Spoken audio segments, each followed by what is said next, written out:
প্রতিদিন ঘরে থেকে না হলে সবজি বানানো থেকে ভিডিওটা শুরু করি। আজকে ঠাকুর ঘরের সামনে থেকে ভিডিওটা শুরু করছি। শুভ সকাল আমার প্রিয় বন্ধুরা। এশার লাইফস্টাইলে তোমাদের অনেক অনেক স্বাগত আর অনেক ভালোবাসা। তোমরা সবাই কেমন আছো? আশা করি তোমরা যে যেখানে আছো ভালো আছো। আমি ভালো আছি। আজকে হচ্ছে তোমার বুধবার আর এখন বাজে 9:57। নতুন দিন নতুন সকাল, তোমাদের সঙ্গে নতুন একটা ভিডিও শুরু করলাম বন্ধুরা। আর হ্যাঁ, আজকে হচ্ছে রাধা অষ্টমী। তো রাধা অষ্টমীর অনেক অনেক শুভেচ্ছা ও ভালোবাসা তোমাদের। এইদিকে আমার বোন ঠাকুর ঘরে গিয়ে সব জোগাড় করছে, পুজো দেবে। আর মা রান্না বান্না করছে। বোন রান্নাবান্নার বানানো এগুলো মাকে রেডি করে দিয়েই গেছে। তো এখানে একটু বসে বসে বোনের পুজো দেখছি। চলো তোমাদের একটু দেখিয়ে নিই। এই যে দেখো, ঠাকুরকে মালা পরিয়েছে ভাই সোনা। আজকে সাদা ড্রেসটা পরেছে, ভীষণ ভালো লাগছে দেখতে। তো বোন ওইদিকে পুজো করছিল আর আমি এখানে বসে বসে বোনের একটু পুজো দেখছিলাম। মা রান্না করছে। আর আমার না জানো তো পুজো দেখতে ভালোই লাগে। তো পুরো ভিডিওটা দেখো, আশা করি তোমাদের খুব ভালো লাগবে। এদিকে রান্না বসিয়েছে। তো একাদশী কিংবা উপোস করলে এমনি লবণ খেতে নেই, সিন্দুক লবণ দিয়ে দিল। আর এখানে তোমার আছে কোয়াশ আর আলু। আর এর মধ্যে তোমার আরও কিছু দেবে, তোমাদের বলছি। তো ওই দিকে দেখো শ্যামা বসিয়ে দিয়েছে। শ্যামাটা না অনেক বন্ধুরাই মানে বুঝতে পারো না কী জিনিস। এটা না যে কোনো একটা মুদিখানা দোকানে গিয়ে বলবে, দিয়ে দেবে। আর ভীষণ ভালো, উপোস করে এটা খেলে ভীষণ ভালো হয় আর কি। তো এইদিকে মা কিছু বাদাম ভিজিয়ে রেখেছিল, বাদামও মা দিয়ে দিল। এটাতে বাদাম দিলে না, ভিজানো বাদাম দিলে ভীষণ একটা টেস্ট হয়। আর এটাতে তো হলুদ চলবে না, তো সেই জন্য রাধা অষ্টমী বলে রান্না, তো সেই জন্যই। একাদশীতেও মা হলুদ ছাড়াই এইভাবে করে, সদ্যুক লবণ দিয়ে। তো ওইদিকে তোমার হচ্ছে আজকে তো অন্ন করবে না, আমি আর বাবা খাবো। তো সেই জন্য পরে বসাবে। তো এইদিকে দেখো সবজিটা হয়েই এসেছে আর শ্যামাও হয়ে গেছে, বোনকে ভোগ বেড়ে দিয়ে আসবে। আর এদিকে আমার আর বাবার জন্য রান্না বসিয়েছে। ঠাকুরের রান্নাটা আগে করে নিয়েছে। আমার আর বাবার জন্য আজকে হবে ওলের ঝাল। তো বাবা ওল এনেছে।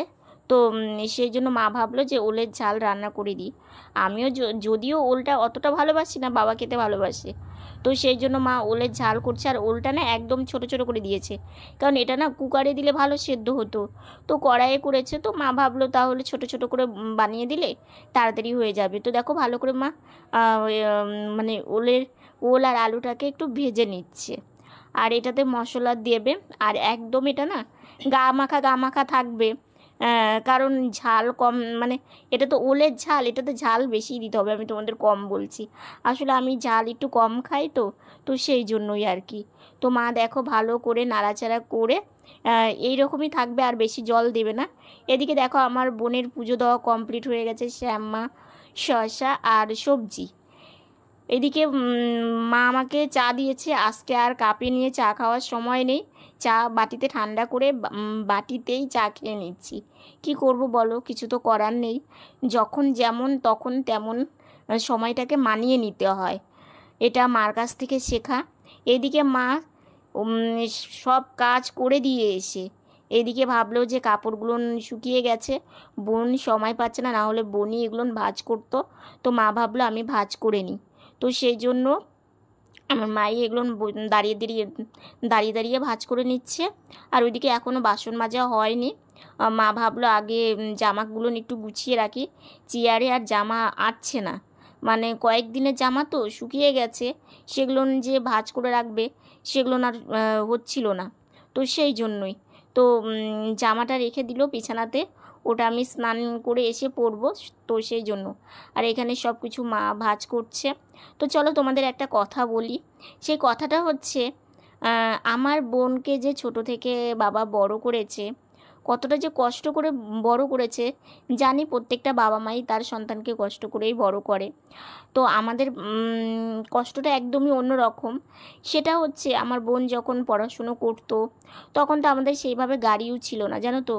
বাবা সাইকেলে নিয়ে যেত, কোলে নিয়ে তোমার দোতলাতে, সব জায়গাতে তো আর স্কুল তোমার নিচে নয়, অনেক সময় দোতলাতেও উঠতে হতো। বাবাই কত কষ্ট করে বোনকে নিয়ে উঠতো। আজকে যখন বোন বাবাকে গাড়িতে বসিয়ে নিয়ে যায়, তখন সত্যি কীভাবে যে বলে কি আর তোমাদের বলবো, আমি মানে থেকে থেকে অবাক হয়ে যাই যে কষ্টটা চোখে মানে পড়ে না, কিন্তু একটু যদি কেউ ভালো থাকে সেটা কিন্তু চোখে পড়ে যায়। আসলে কি আমরা পৃথিবীতে ভালোটা ভালোভাবে দেখতেই হয়তো জানি না। আর হ্যাঁ, কিছু মানুষ আছে তারা কিন্তু ভালোটা ভালোভাবেই দেখে। অনেকেই বলে যে ভালোই হয়েছে, কারণ এটা খুব দরকার ছিল, সত্যিই দরকার ছিল। আজকে যখন বোন রেডি হয়ে রাস্তায় দাঁড়িয়ে থাকতো একটা গাড়ির জন্য, তখন কত যে কষ্ট হতো সেটা একমাত্র আমরাই বুঝতাম। রোদ বৃষ্টি, তো দেখো মায়ের এদিকে ভাঁজ করা কমপ্লিট হয়ে গেল। তো মন মানসিকতা খুব একটা ভালো নেই, শুয়ে আছি। সকাল থেকে আমার শরীরটাও খারাপ ছিল। তো মা আমাকে স্নানে দিয়ে আসবে, মা ওইদিকে কাজ করছে। তো সেই জন্য আমি ভাবলাম যে একটু শুয়ে থেকে রেস্টই নিই। তো বসবো গাড়িতে। তো ভীষণ গরম পড়েছে আজকে। তো এইদিকে মা রান্নাঘরটা মুছে নিচ্ছে, বাসন বের করে রেখে মুছে নিচ্ছে, তারপরে বাসন মেজে আনবে, তাহলে ভালো হয়। তো আসলে কি বলো তো, জীবনে সুখ কী জিনিস সেটা হয়তো চোখে দেখতে পাবো না, কারণ আমাদের জীবনে প্রতিনিয়ত অনেক কষ্ট দুঃখ নিয়েই আমাদের জীবনটা রোজই কাটে। তো তোমাদের সাথে কথাগুলো বলতে পেরে মনটা কিন্তু ভীষণ ভালো লাগে। এই যে দেখো আমার মা কত কষ্ট করে এইভাবে নিচু হয়ে ঘর মোছে। আজকে হ্যাঁ লাঠি আছে, তো ঠাকুর ঘরে রান্না, তো তো সেই জন্যই ওটা দিয়েও মোছা যাবে। কিন্তু আমি ভাবি যদি আমার মাকে একটা মপ কিনে দিতে পারতাম, তাহলে আমার মায়ের ঘর মোছাটা আরও ভালো হতো।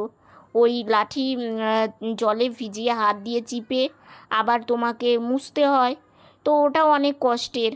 তো ভাবি দেখি যদি কোনো দিন সেরকম হয়, আমার মায়ের এই কষ্টটা না আমার খুব কষ্ট হয় দেখলে। এই যে কত কষ্ট করে কাজ করছে। তো এইদিকে ঘর মুছে মা বাসন মাজা কমপ্লিট হয়ে গেল, এগুলো সব রেখে দিচ্ছে ঠাকুর ঘরের উপর করে, সরি রান্নাঘরের উপর করে। আর এইদিকে আমাকে মা বিছানাতে এখন উঠিয়ে দেবে। তো মাকে বললাম, মা আমি আর বসে থাকতে পারছি না, তুমি একটু উঠিয়ে দাও। তো সেই জন্য মা আমাকে উঠিয়ে দিবে, স্নানে যাব। তো সেই জন্য একটু কিছুক্ষণ রেস্ট নিয়ে তারপরে স্নানে যাব। আসলে কি বলো তো, সেইভাবে সুস্থ নই, তো তাড়াহুড়ো করতে পারি না কোনো কাজেই। তো তবু মার জন্য অনেকটা চিন্তা হয়, অনেকটা ভাবনা হয়। তো সেই জন্যই মা আমাকে দেখো উঠিয়ে দিয়ে একটু ঠিক করে সরিয়ে দিল। তো অনেকক্ষণ পর তোমাদের সামনে আসলাম। বারান্দায় এসে একটু বসে আছি, সন্ধ্যা লাগবে, এখনও লাগেনি, কিন্তু পোলে আলো দিয়ে দিয়েছে। তো কিছুক্ষণ বসে এদিক ওইদিক একটু তাকিয়েছিলাম। আর আজকে তোমাদের খাবারটা আর শেয়ার করিনি, দেখলেই ওলের ঝাল রান্না করেছে। তো সেই জন্যই ভাবলাম যে থাক, কালকে তো পারনের রান্না বান্না হবে, দেখা যাক কি করা, মানে কি করে না করে। তো এইদিকে একটু বাইরের দিকটা বেশ ভালো লাগছিল, আর ঘরের মধ্যে না ভীষণ গরম, তো বারান্দায় এসে বসে থাকলে না অনেকটাই ভালো লাগে। তো সেই জন্য কিছুক্ষণ বসে থাকবো। শুভ সন্ধ্যা বন্ধুরা, দেখলেই সন্ধ্যার আগে বারান্দায় গিয়ে বসেছিলাম। আজকে না বাইরে সেরকমভাবে হাওয়া নেই জানো তো, তো সেই জন্য কিছুক্ষণ বসে থেকে চলে এসেছি। সারাদিন বাড়ির মধ্যে থাকা তো মনে হয় একটু বাইরে যাই, বাইরে থেকে একটু ঘুরে আসি। তো সেরকম তো কোথাও যেতে পারি না, ওই জন্য বারান্দাটা ভাগ্যি মানে বারান্দাটাও ছিল, না হলে আমাদের চার দেওয়ালের মধ্যে বন্দি থাকতে থাকতে সত্যি। আর বিশেষ করে মানে এখন এমন মানে কাজের চাপ হয়েছে মায়ের, সেভাবে মা সময় পায় না যে মায়ের সাথে একটু ঘুরতে যাব। আর মা সারাটা দিন মানে কাজ করার পরে অক্লান্ত পরিশ্রম, তো সেই জন্য মাকে বলি না। কালকে রাত্রে একটা ঘটনা হয়েছে জানো তো, ভিডিওটা আমি তখন এন্ড করে দিয়েছি। তারপরের ঘটনা, মা একটু বিশ্রাম নিতে জানো বিছানাতে শুয়েছে, তো শুয়ে একটু রেস্ট নিচ্ছিল, আর ফ্যানও চলছিল। তো একটা বললার মতনই আর কি একটা পোকা মায়ের গায়ে বসে। তো মা ভেবেছে কি না কি, মা হচ্ছে হাত দিয়ে এরকম মানে ছড়াতে গিয়েছে, আর বিশ্বাস করবো মানে এই নখে সে হচ্ছে মানে কামড়েছে আর কি। সেই মা ঘুমন্ত অবস্থায় তাড়াতাড়ি উঠে বসেছে, বসে মানে প্রচণ্ড মা চেঁচামেচি করছে। তাই আমি বললাম কী ব্যাপার, কী হয়েছে? তো মাকে বললাম, মা কী হয়েছে কী হয়েছে? তো মা বলছে মনে হয় বললা মানে কামড় দিয়েছে। আমি তখন এদিক ওদিক দেখলাম, হ্যাঁ দেখতে পেলাম, মানে হট করে যে মায়ের মানে একটু রেস্ট নিতে গিয়ে এইরকম যে একটা মানে পরিস্থিতি হবে, হাতের মধ্যে যে এইভাবে পোকাটা কামড়াবে সেটা আমি বুঝতেই পারিনি। তারপরে এইদিকে আমি আর বোন কী করবো, তারপর বাবাও এসেছে, সেই সময় বাবা ছিল বাড়িতে। তো বাবা সেই এটা দিচ্ছে ওটা দিচ্ছে, মানে কি অবস্থা। তারপরে মা জল খেলো, মানে পুরো ঘেমে গেছে। আর একটু দেখো সারাদিন অক্লান্ত পরিশ্রমের পরে একটু রেস্ট নিলে আর মানে ভাগ্যে যা শান্তি নেই না, তার কোনো দিকেই শান্তি নেই। তো রেস্ট নিচ্ছিল মানুষটা, রেস্ট নিক। আর এই পোকাটা তখনই বসতে হলো, তখনই এই পরিস্থিতি। মায়ের তো পুরো এই আঙ্গুলটা একদম ফুলে গেছিলো।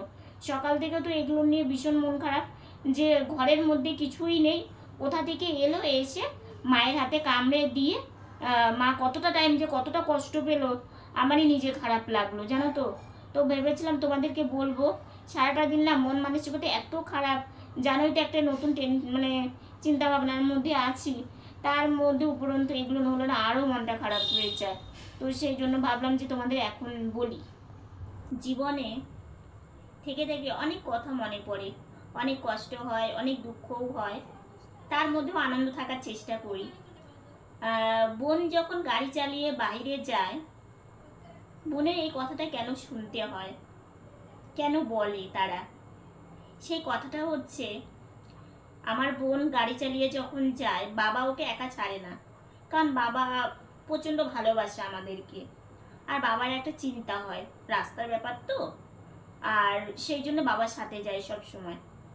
এবার বাবা যেখানে বসে, এই গাড়িটা তাও একটু বড় আছে, আর ওই গাড়িটার একদম মানে এর থেকেও চিকন। তো বাবা খুব কষ্টেই যায়, তবু বাবা বোনকে একা ছাড়ে না। ওই গাড়িটা যখন আমরা পেয়েছি, গাড়িটাতে চার্জারের ছিল না, সেটা তো তোমাদেরকে বলেইছি, সেটাকে নেওয়া হয়েছে, না হলে গাড়ি চালানো যেত না। সেখানে একটা আয়নার দরকার আছে, সেখানে পিছনের সিটের দরকার আছে, সেটা হলে আমার বাবা সেখানে অনায়াসে ভালো করে বসে যেতে পারতো। যখন পাশে বসে বাবা যায়, তখন বলে, বাহ খুব ভালো তো, খুব সুখ। আচ্ছা, আমাদের যে সুখটা, কি আমাদের সুখ বলো তো? আমাদের প্রতিনিয়ত দিন যায় চিন্তাতে, আমাদের প্রতিনিয়ত জীবনটা কাটে কষ্টে আর ভয়ে, এটা আমাদের জীবন কাটে। যখন একটা সন্তান বড় হয়, সেটা সবারই, তখন তার বাবা মা কিন্তু সেই সন্তানের উপর নির্ভর করে চলে। আর আজকে আমার বাবা মা আমাদের উপর নির্ভর কিভাবে করবে? আমরাই বাবা মায়ের উপর নির্ভর করে থাকি।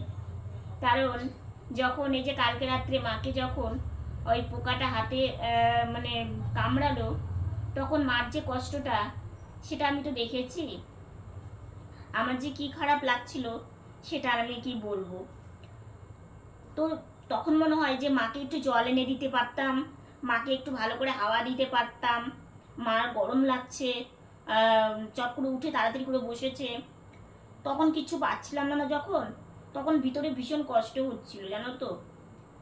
আর সুখ আমাদের জায়গায় যে বসবে, সে বুঝবে যে তোমরা চলো কি করে, কিভাবে থাকো মুখে হাসি নিয়ে, এত চিন্তা ভাবনা। এই যে দিন গেলে এক একটা দিন এক এক রকমভাবে যায়, খুব কষ্ট হয়, জানো তো। তবু পার করি মুখ বুঝে, যে না চলতে হবে, এটা তো জীবন, জীবনটাকে এগিয়ে নিয়ে যেতে হবে।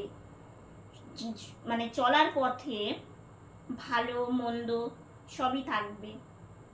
কিছু কিছু সময় আসে, যে সময়টাকে একটু বুঝতে হবে, যে সময়টাকে আমার অতিক্রম করতে হবে। সেই সময়টা এসেছে, পরে সেটা ভালোও আসতে পারে।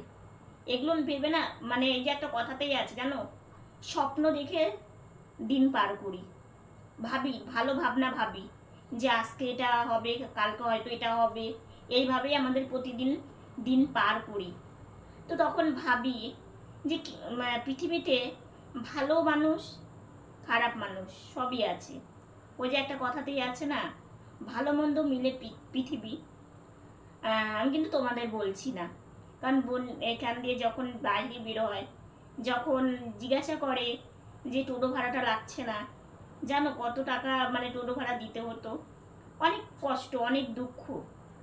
সেগুলো না, দুঃখের কথা না বলে আমার নিজের মনেই থাক, কারণ তোমরা তোমার পরিবার, আমার কষ্ট দুঃখ দেখলে তোমাদেরও কষ্ট হয়। তো সেই জন্য আনন্দের কথাটা বলাই ভালো। তো আজকে রাধা অষ্টমী ছিল, তো রাধা অষ্টমীর উপোস বোন মা করেছে। আর জীবনটাকে এইভাবে নিয়েই চলতে হবে, এটাই হচ্ছে সব থেকে মানে কঠিন, আমাদের জীবনটা চালিয়ে নিয়ে যাওয়া আর কি। তো তো এইভাবেই চলছি, আর ওপরে ভগবান তো আছেই। তো কালকে হচ্ছে রাধা অষ্টমীর পারণ। তো আজকে তো তোমার যেহেতু রাধা অষ্টমী ছিল, তো সেহেতু তো আজকে অন্নটা মানে হয়নি ঠাকুরকে দেওয়া। তো কালকে কি কি রান্না হবে, কালকে পারণের রান্না আছে। তো দেখা যাক কি কি হয় না হয়, সবই তোমাদেরকে দেখাবো। সেজন্য তোমাদের কালকের ভিডিওটা দেখতে হবে। আর আজকে তোমার হচ্ছে সন্ধ্যাবেলা কিছু টিফিন করিনি, শুধু একটু প্রসাদই খেয়েছি, কারণ বেলা গিয়েই ভাতটা খাচ্ছি, তাহলে সন্ধ্যাবেলা টিফিনটা না খেলেও চলে। আর বা মানে কি সন্ধ্যাবেলা কি খাবো এরকম মানে ভাবতে ভাবতে ভালো লাগে না। তখন তখন ভাবি বিকেলবেলা একবারে যদি একটু অল্প ভাত খেয়ে নেওয়া যায়, তাহলে সন্ধ্যাবেলা টিফিনের কোনো প্রয়োজন হয় না। তো এইভাবেই চলছে, কিছু করার নেই। তো আজকে আর বেশি কথা বলছি না, আজকের ভিডিওটা এতটুকুনি। ভিডিওটা যদি ভালো লেগে থাকে লাইক কমেন্ট শেয়ার করো। তোমরা ভালো থেকো, সুস্থ থেকো, সাবধানে থেকো। নতুন ভিডিও নিয়ে খুব তাড়াতাড়ি তোমাদের সামনে আসছে। গুড নাইট, তোমরা একটু বাসে থেকো।